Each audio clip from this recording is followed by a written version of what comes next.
Hello everyone.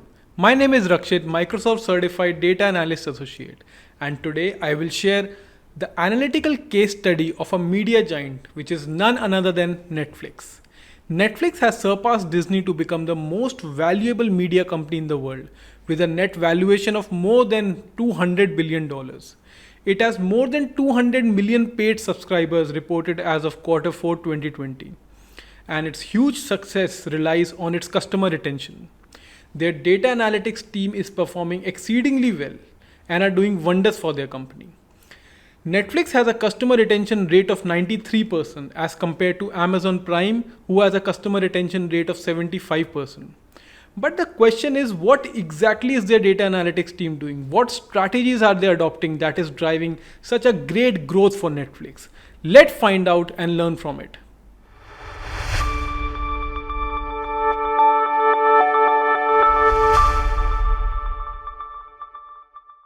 Netflix is less of a media company and more of a data driven company. It uses analytics to understand its customer. They collect various data points like at what time and day of the year I'm watching a particular web series. They understand from which location and device I'm watching a particular movie.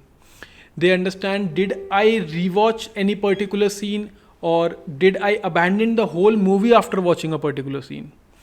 Where did I pause in a particular movie? How much time did I take to complete the movie? Did I fast forward any scene? They try to understand our browsing pattern, our scrolling pattern. They also track the time duration we take in completing two consecutive episodes of a web series.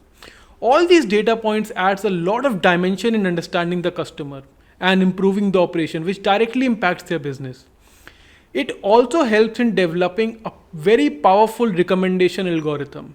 And Netflix boasts that around 75% of their customer activities are driven because of their recommendation algorithm, which also improves in customer retention.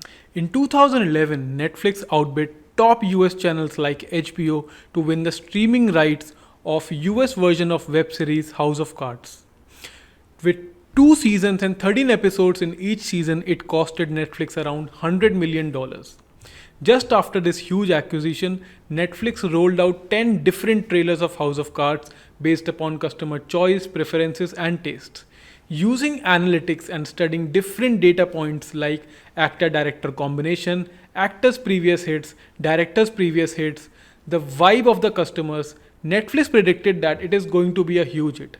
And numbers also supported it, as Netflix added around 3 million new subscribers after House of Cards was rolled out. And a survey was done, although on a small sample set, revealed that 86% of the customers were very less likely to leave their platform after House of Cards. In short, House of Cards passed the minimum touch point required to predict that it will be a huge hit. It is estimated that Netflix saves around $1 billion every year in customer retention through analytics. Netflix has a price point of just $9 per month per user in the United States. And with this price point, they just cannot afford to have all the big budget movies on their platform because they might incur losses due to it. So they have to be very smart with their decisions, and analytics help them do so. So that's it for the videos, and in case you want to upgrade yourself in data and analytics, I have created a nano bachelor degree program in data and analytics where I have condensed my years of experience into 4 semesters.